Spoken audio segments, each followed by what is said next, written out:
Բարև ձեզ։ Մերօրյա հրամայականովի տաղավարում այսօր խոսելու ենք Վանաձորի 200-ամյակին նվիրված տոնակատարություններին հատկացված ծախսերին։ Այս թեմայի հետ կապված հյուրընկալել ենք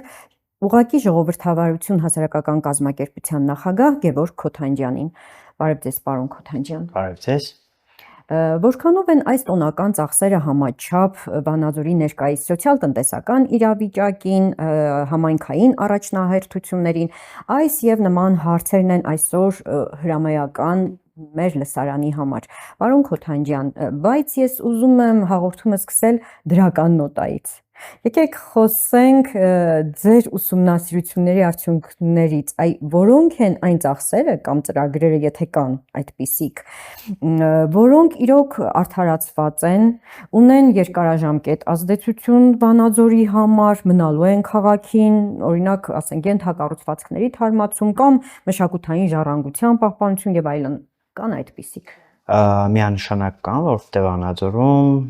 չի կարելի ասել, որ վերջին տարիներին աշխատանք չի իրականացվել, իրականացվել է բավականին շատ աշխատանք, որոնց գերակշիռ մասը եղել է անմիջապես կառավարության ֆինանսավորմամբ։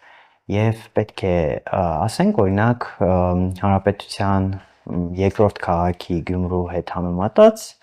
կառավարությունը շատ ավելի մեծ միջոցներ է ներդրել Վանաձորի վրա, քան Գյումրու, որովհետև Գյումրու դեպքում, երբ որ Գյումրին վերակառուցվում էր ու ահռելի աշխատանքներ էր իրականացվում, դա իրականացվել է վարկի միջոցով, որը անմիջապես Գյումրին վերցրել է եւ կառավարությունը տվել էր դրական եզրակացություն այդ վարկը վերցնելու համար $17 միլիոն, իսկ Վանաձորը չի օգտվել նմանատիպ վարկերից, այլ եղել է ուղիղ հատկացումներ Վանաձորին։ Բայց Գյումրին ավելի լավ զարթոնք ապրող քաղաք է այսօր։ Հա, բայց այսօր պետք է նաև հաշվի առնենք, որ 17 միլիոն դրամ վարկի գումարը, որ Գյումրու փողոցների հիմնանորոգման համար էր, մայթերի ենթաստրուկտուրաների ստեղծման համար, որը 2018 թվականից սկսեց, այսօր դրանից գրեթե բան չի մնացել, այսինքն խոր առումով իհարկե պետք է հաշվի առնենք, որ նույն ասֆալտը, նույն մայթը ինքը ունի X ժամանակվա կյանք, այնպես ինչպես մարդիկ, հա, բայց կարևոր է ներդրում անել եւ մարդկանց վրա, եւ մարդկանց անձնական աճի վրա, եւ բնականաբար համայնքի ասֆալտի ու մայթերի ստեղծման համար։ Ինչ վերաբերվում է մնայուն արժեքներին, հա, որպես այդպեսին, իհարկե մնայուն արժեք ասվածը պետք է հասկանանք այն արժեքները, որոնք որ սերունդներից փոխանցվել եւ հանձնվել են մեզ, որպես այդպեսին չկա որևիցե գործ արված այս ընթացքում, որտեղ ես չեմ հիշատակի գետ մեկ որպես այդպիսին ծրագիր, որ համայնքը իր միջոցներով է արել։ Հա, ելի կառավարությունը հատկացրել է մեր Վանաձորի Ավելյանի թատրոնի համար նոր թատրոնի շենքի կառուցման ծրագիր, որտեղ հինը այլևս վթարային է եւ վաղ թե պետք է չշահագործվեր եւ այստեղ իրականացվում է կարծես թե արդեն այդ աշխատանքը մնացած առումները իհարկե հիմնական ներդրումը եղել է այն ծրագրերի, որոնց անմիջապես տեսանելիությունը կարելի է ապահովել, այսինքն խոսքը վերաբերվում է ասֆալտին, այգուն, բայց այգու դեպքում իհարկե նորից կամ ասֆալտի կամ քայլելու ինչ-որ մի հատվածի վրա է, բայց ըստ էության ենթաստրուկտուրա որպես այդպիսին կամ ավելի մարդկանց համար հարմարավետ միջավայր ստեղծելու մասով որովհետեւ լուրջ ներդրում որպես այդպեսին չի եղել, բայց իրականացվել է ահռելի աշխատանք, թե ինչքանով է արդյունավետ իրականացվել, սա հարցի երկրորդ կողմն է։ Հիմա արդեն դրան իհարկե մենք տարիներ շարունակ արդեն 3 տարի է լսում ենք 7-րդ մանկապարտեզի օրինակ մեկնարկի մասին եւ այդ մեկնարկը արդեն 3-րդ տարին է չկա։ Բայց այնուամենայնիվ ինչ վերաբերվում է դրական նոտային, հա, չափել միջոցառման ազդեցությունը եւ ծախսի ծավալը որպես այդպիսին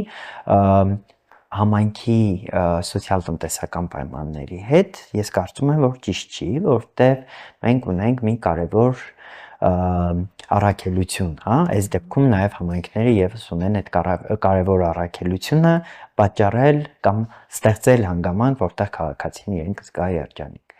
Եթե օրինակ քայլենք Վանաձորի փողոցներում, մենք դժվար նկատենք երջանիկ են մարդկանց ու դեմքին կա ժպիտ։ Եվ շատ դեպքերում իհարկե այդ միջոցառումները այդ օրերին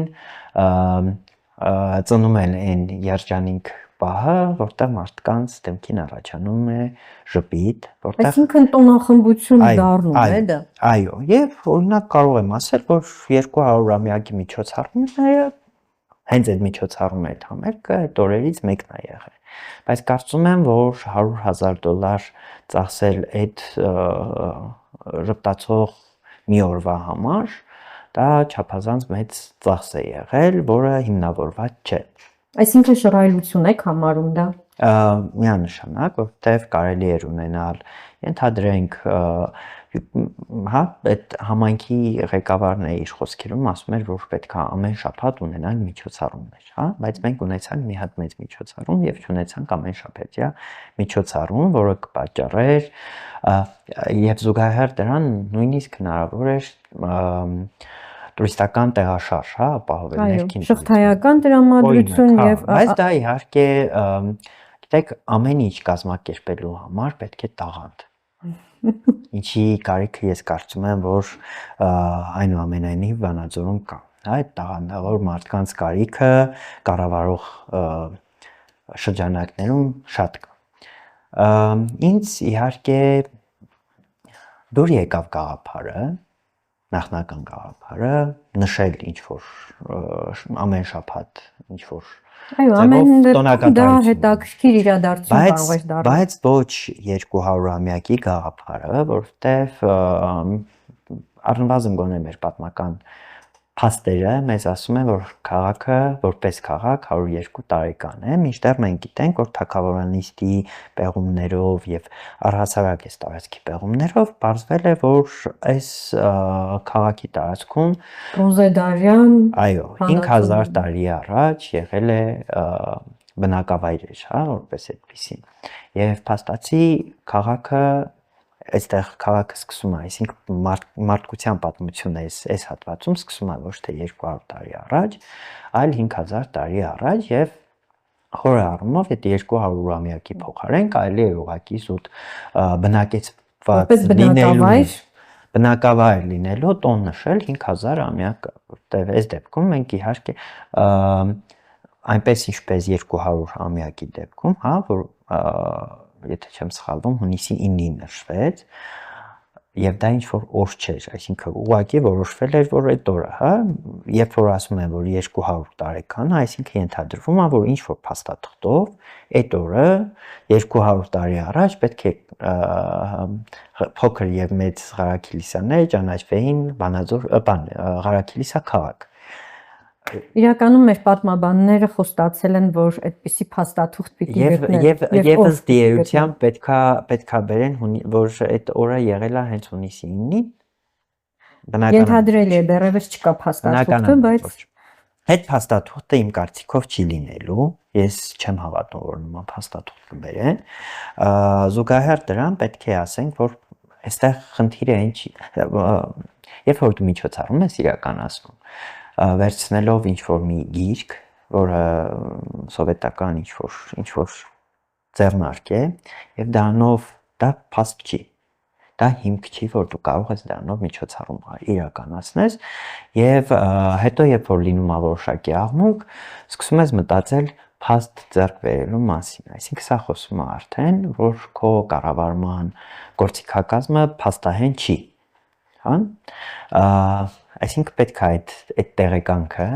ենթադրենք Թբիլիսի արխիվից, ինչպես ասում են, բերեին նախապես նոր այդ հարցը քննարկեին, սա մեկ։ Երկրորդ, երբ որ դու որոշում ես օրինակ 24,800,000 դրամ միայն համերգի համար գումար հատկացնես, մեկ անձից գնումով, այ հենց այդ մասին եմ ուզում խոսել, իսկապես մեկ անձից են իրականացվել գնումները։ Հա, մեկ անձից, դա ոնց որ բան է, կա ուրեմն մրցույթի ընթացակարգ, այսինքն երբ որ Armebs-ում տեղադրում են, հայտարարում են բաց մրցույթ, տարբեր կազմակերպություններ մասնակցում են, ամենացածր գինը առաջարկածը հաղթում է։ Եվ երկրորդ տարբերակը, երբ որ ուղղակի մեկ անձից գնում են իրականացնում, դնում են աճուրդ, այս դեպքում auxon.am կայքում է այդ հրապարակվում եւ այդ մի կազմակերպությունից մեկ անձից գնում են իրական։ Լավ, որ դեպքում է թույլատրելի օրենքը թույլ տալիս, որ մեկ անձից գնում իրականացվի։ Կան օրենքով նախատեսված դեպքեր, օրինակ հեղինակային իրավունք, բայց այս դեպքում փաստացի չէր կարող լինել հեղինակային իրավունք, որովհետեւ մի կազմակերպություն, մի ԱԶ շահում է այս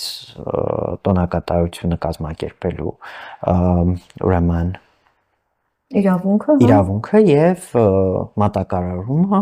ողջ միջոցառումը։ Այսինքն սա կասկածելի։ Այս դեպքում փաստացի գնումների մասին օրենքը խախտվել է, որովհետեւ ուղիղ գնում դնելու, այսինքն մեկ անձից գնում կատարելու համար պետք էր, քանի որ 1 միլիոն դրամը գերազանցում էր, պետք էր Վանաձոր համայնքի ավականու համաձայնություն, որը գոյություն չունի։ Եվ զուգահեռ դրան գոյություն ունի արարողակարգեր, այսինքն նույն համայնքները իհարկե գուցե իրանք բաժնի անունը վերափոխել են, նախկինում հանրային կապերի եւ արարողակարգերի բաժիներ, հիմա ուղղակի հանրային կապերի բաժինն է, բայց արարողակարգերի ընթացակարգ ունեն եւ արարողակարգերի ընթացակարգը ենթադրում է, որ համայնքի ավականին նման միջոցառումների դեպքում պետք է անմիջապես հրավիրվի եւ նաեւ մասնակցություն ունենա այդ միջոցառումներին համայնքի ղեկավարի, այս դեպքում պաշտոնակատարի հետ զուգահեռ։ Մինչդեռ մենք այդ միջոցառմանը չտեսանք նաև ավականու անդամներ եւ որոշ ավականու անդամների ես հարցրել եմ, իրենք հրավերը չեն ստացել։ Այսինքն այստեղ խոսքը գնում է ոչ միայն օրինական ընթացակարգերի արհամարելու, այլ նաև հենց նույն համայնքի ավականուն արհամարելու մասին։ Իրականում ես նույնիսկ բողոքներ եմ լսել ավականու անդամներից, որ տեղյակ չեն պահում, թե ինչ միջոցառումներ կան եւ ավականու անդամներ այսօր չգիտեն, թե քաղաքում ինչ է կատարվում։ Այսինքն դա քաղաքապետարանի պարտավորությունն է, որ տեղյակ պահեն, թե ավականու անդամները ուղղակի իրենք պիտի ավելի ակտիվ լինեն։ Քաղաքապետարանում, այսինքն համայնքապետարանում կա աշխատակազմի քարտուղար եւ կա քարտուղարության բաժին։ Կա նաև հանրային կապերի բաժին, որոնք պարտավոր են ավականու անդամների հետ, այս դեպքում նաև խմբակցությունների, փորձագետերի եւ խմբակցությունների գործավարների հետ հաղորդակցվել նաև խմբակցությունների հետ։ Բայց զուգահեռ դրան իհարկե նամակագրությամբ քարտուղարության բաժինը պետք է ավականու յուրաքանչյուր անդամի ուղարկի պաշտոնական հրավերները եւ այդ պաշտոնական հրավերը պետք է լինի համայնքի ղեկավարի անունից։ Հիմա եթե ավականու անդամներից նույնիսկ մեկ հոգի դա չի ստանում, այստեղ կա խնդիր։ Եվ այդ խնդիրը համայնքապետարանի ներսում է եւ այդ հարցը պետք է համայնքի ղեկավարի պաշտոնակատարը տա աշխատակազմի քարտուղարին, աշխատակազմի քարտուղարը տա քարտուղարության բաժնի պետին, վերջինս իր ենթականերին։ Այն երբ խոսում ենք, որ ավականին նույնիսկ չի հաստատել այդ ընթացակարգերը եւ ընդհանրապես հոբելյանական միջոցառումների ցանկը եւ տեղյակ չէ, այս դեպքում կարող ենք խոսել հանրային լսումների մասին, քաղաքացու մասնակցության մասին, այս դեպքում չենք կարող խոսել, նախ եւ առաջ պետք է խոսենք նրա մասին, որ համայնքի ավականին եթե չի հաստատել, բայց իրականացրել են, համայնքի ավականին հաստատել է բյուջեն ենթադրվում է, որ այնտեղ կա տող, կոչվում է հանգիստ, մշակույթ եւ կրոն։ Այդ տողում, եթե չեմ սխալվում, 65 միլիոն դրամ գումար կար, որով որ նախատեսվում էր մի շարք միջոցառումներ, մշակութային միջոցառումներ, այդ թվում նաև Վանաձոր համայնքի օրվա ուրեմն տոնակատարության իրականացման գումար, քանի որ Վանաձոր համայնքի առաջին ավականին, Վանաձոր համայնքի օր նշանակել է հոկտեմբեր ամսվա առաջին շաբաթ օրը, ըստ երևույթի մենք ունենք համայնքը ունի մեկ օր, դա հոկտեմբեր ամսվա առաջին շաբաթ օրն է։ Եվ նույնիսկ իմ ասածը հենց այդ է, եթե նույնիսկ մենք պնդում ենք, որ պետք է նշվի համայնքի 200-ամյակ, քանի որ չկա այդ օրվա մասին որևիցե տեղեկություն, որ օրնա ենթադրենք օրինակ առաջին անգամ քաղաքի կարգավիճակ ստացի, հա։ Մենք ունենք այն բնույթը, որ դա եղել է ապրիլ ամսին 1924 թվականին Սովետական միության մինիստրների խորհրդի կողմից հաստատված փաստաթղթով։ Իրանք գուցե ունեն այլ որն է եղել դա առաջին հերթին եւ եթե չկա այդ օրը, այսինքն Վանաձոր համայնք ունի 1 օր, հոկտեմբեր ամսվա առաջին շաբաթ օրը։ Ինչն էր խանգարում այդ միջոցառումը իրականացնել այդ օրը, զուգահեռ անցկացնել մի այլ գերատեսչության հետ լսումներ, գուցե դա լիներ շատ ավելի մասշտաբային, հա, խոսքը կրթության, գիտության, մշակույթի նախարարության մասին է, որտեղ դու ունես մի գերխնդիր տարածաշրջանում քո հարևանները, քո պատմությունը վերաձևավորում են։ Եվ այստեղ թույլ տալ ցանկացած տեսակի նման խնդիր, դա կարող է հետո այն հարևան պետությունը օգտագործի քո դեմ։ Այստեղ շատ կարևոր է, որպեսզի այդ ամեն ինչը գիտակցված վարես հենց այն գերատեսչությունների հետ, որպեսզի հետո պետությունը խնդիր չունենա։ Այսինքն, երբ որ մենք խոսում ենք 5000 տարի առաջ այստեղ բնակավայրի հիմնման մասին, դա փաստ է, որ փաստագրվել է պեղումներով, թագավորանիստի թագավորանիստի արքայությամբ, այնտեղ նաև հայտնաբերվել է Վանի գերբ եւ այլն, մի խոսքով մեր հերոստանգերությունն անդրադարձել էր։ Հա, այստեղ դու բայց էլի այդ ամեն ինչը նշելու, տոնակատարություն դարձնելու եւ նոր ավանդույթ բերելու ու նոր խոսույթ դնելու պարագայում շատ ցանկալի է, որպեսզի այդ ամեն ինչը կանոնակարգվի ԿԳՄՍ-ի հետ միասին։ Ինչի համար, որտեվ մենք շատ հաճախ խոսում ենք, որ ներքին քաղաքականությունն է սա, այնա, բայց ներքին քաղաքականությունը դա հիմքն է արտաքին քաղաքականության։ Այսինքն, երբ որ դու ներսում չմտածված բավականին շատ հիմարություններ ես անում, արտաքին աշխարհում դա դնում են քո կառավարության դեմ։ Մանավանդ եթե դու այսօր հայտարարում ես, որ Ղարաքիլիսան 200 տարի առաջ եղել է քաղաք, դրան ինչ որ ընթացքում Ղարաքիլիսան եղել է Պարսկաստանի մասում, իսկ Պարսկաստանը որոշ ժամանակահատված հայ բնակչությանը հավաք է տարել, ու ընդ որում միայն Ղարաբաղի տարածքում են հայերը մնացել, այս հատվածի հայերին հիմնականում հավաք է տարել դեպի խոր պարսկական քաղաքներ։ Ու ումով է բնակեցվել, չգիտենք։ Հիմա եթե վաղ օրինակ Ադրբեջանը հայտարարի, որ ենթադրենք համայնքի ղեկավարը խորհրդականը ճիշտ է ասում 200 տարի առաջ է հիմնվել, քաղաք է եղել, բայց եղել է ադրբեջանական։ Այստեղ մեր հակափաստարկները ո՞րն է եղել։ Թողնենք պատմաբանները մտածեն այդ հակափաստարկների մասին։ Ընդ որում անունն էլ եղել է Ղարաքիլիսա, որը հաստատ հայկական ծագում չի։ Որն է եղնելու այդ մարդկանց հակափաստարկը։ Շատ բնակավայրեր հայկական անուններ չունեն մինչ օրս, այն դուք շատ հաճախ խոսում եք թափանցիկ եւ ոչ թափանցիկ գնումների մասին եւ երկխոսություն արդյոք իրականացվում է, առկա է երկխոսություն համայնքապետարանի եւ ձեր միջև այս առումով ձեր բարձրաձայնած խնդիրների առումով։ Եթե խոսք վերաբերվում է Վանաձորին, նա ինչ է ենթադրում։ Ենթադրում է, որ համայնքի ղեկավարը, համայնքի ավականին, որ ընտրվում է, համայնքի ավականին ընտրում է համայնքի ղեկավար, այնուամենայնիվ այդ համայնքի ղեկավարը հաշվետու է հանրությանը, իր ընտրողներին, այստեղ չի ասում հենց կոնկրետ իր ընտրողներին, այլ ընտրողներին։ Վանաձոր համայնքի ղեկավարի պաշտոնակատարը ինքը նշանակովի է եւ որովհետեւ կերպ մենք չենք կարող ասել, որ ինքը հաշվետու է հասարակության, ինքը հաշվետու է իրեն նշանակողին։ Այս դեպքում կառավարությանը եւ կառավարության որպես տեղական ներկայացուցիչ մարզպետին։ Այս դեպքում պետք է, քանի որ մյուս կողմում կա խնդիր եւ կա թափանցիկության խնդիր, այս դեպքում փաստացի այդ ֆունկցիան պետք է իրականացնի մարզպետարանը, որտեղ հավասարաչափ կառավարության ներկայացուցիչ է եւ նշանակողը անմիջապես մարզպետի վերադասն է։ Ես կարծում եմ, որ ճիշտ չի այս դեպքում, օրինակ իմ կողմից ակնկալել, որ պարոն Փելեշյանը պետք է լինի ինձ հաշվետու։ Որտեւ ես չեմ իրան նշանակողը։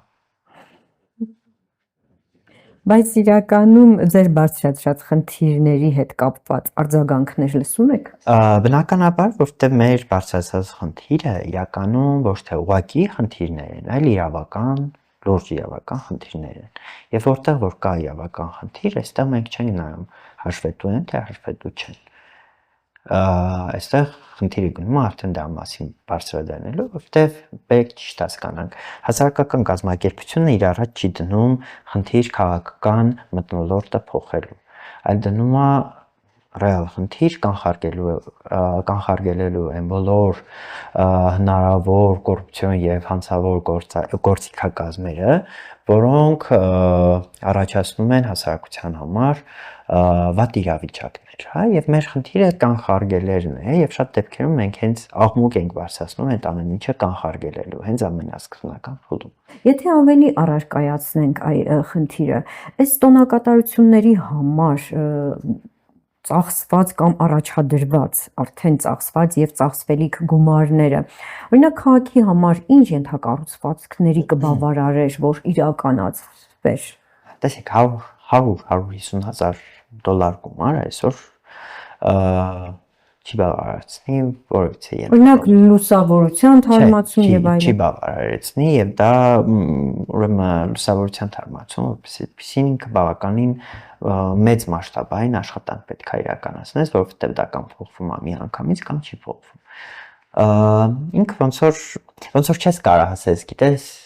չենք ուրախանում եւ որևիցե տոնակատարություն չենք անում, որովհետեւ պետքա օրինակ, չգիտեմ, հա, լույս փոխենք։ Ավելի լավ է լույսերը փոխենք, քան տոն լինի։ Համայնքի կյանքում այդ ընտանիքի նման մի բան է, չէ, որտեղ պետքա լինի եւ տանը լույս, եւ ջուր, եւ գազ, ջերուցում, ամեն ինչ, պլյուս դրան տարի մի անգամ գոնե առնվազն ինչ որ ընտանիքի անդամների ծնունդների եւ նոր տարուն ինչ-որ նաև տոնախմբություն։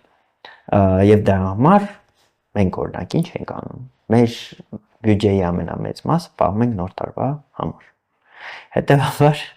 Հետևաբար այդ ամեն ինչը նաև ոնց որ մենք մեր տներն ենք կառավարում, այդ նույն ձև կառավարվում է նաև համայնքը։ Եվ շատ դեպքերում այո մարդիկ գնում բարկով են նոր տարի անում կամ բան, ու այդ նույնը նաև պետությունն է։ Հիմա կա այդտեղ իհարկե բան, ընտանիքներ կան, որոնց ընտանիքի հայրն ու մայրը լինում են ավելի պատասխանատու եւ մտածում են ապագայի մասին, երեխաների մասին, ու բան, չեն դրդում նրան, որ երեխան ենթադրենք 16 տարեկանից գնա աշխատի, որ իրանց կերած ղավատները փակի։ Եվ կան ընտանիքներ, որտեղ որ շատ ավելի վատ են կառավարում եւ տանում են նա, որ երեխան 12 տարեկանից սկսում է տարբեր տեղեր ծանր բեռ կրել, որպեսզի կարողանա իրանց խղճանքների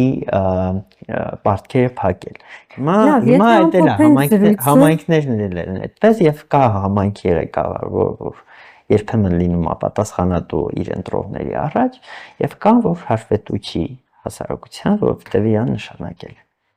Նաև հասարակությունը պիտի պահանջատեր լինի, այ ինչ եք առաջարկում, ինչ քայլեր պետք է անի քաղաքացին, որպեսզի հետագայում այս տեսակ միջոցառումների ժամանակ եւ թափանցիկությունը լինի, եւ այդ հակակոռուպցիոն այդ կասկածելի գնումները չլինեն, եւ ի վերջո քաղաքացին մասնակից լինի իրավիճակին, իսկ համայնքապետարանը հաշվետու։ Ես կարծում եմ, որ յուրաքանչյուր քաղաքացի նաև ինչ որ փուլում հասկանում է, որ խորը առումով այդ ամեն ինչը իր ընտրության արդյունքն է եւ դրանով պայմանավորված արդեն ցուցաբերում է նաև անտարբերություն, որովհետեւ այս դեպքում ինքը պետքա սխալ ընդունի, իսկ սխալ ընդունելու պարագայում չունի ոչ մի գործիքական այդ ամեն ինչը հետ տալու ու նոր ընտրություն կատարելու։ Հաճախ նաև սխալներն է դժվար ընդունել։ Հաճախ նաև այլընտրանք չի։ Շնորհակալություն կարևոր թեմայի եւ կարևոր զրույցի համար։ Հիշեցնեմ, որ մերօրյա հրամայականովի հյուրն էր ուղղակի ժողովրդավարություն հասարակական կազմակերպության նախագահ Գևորգ Քոթանջյանը։ Ցտեսություն։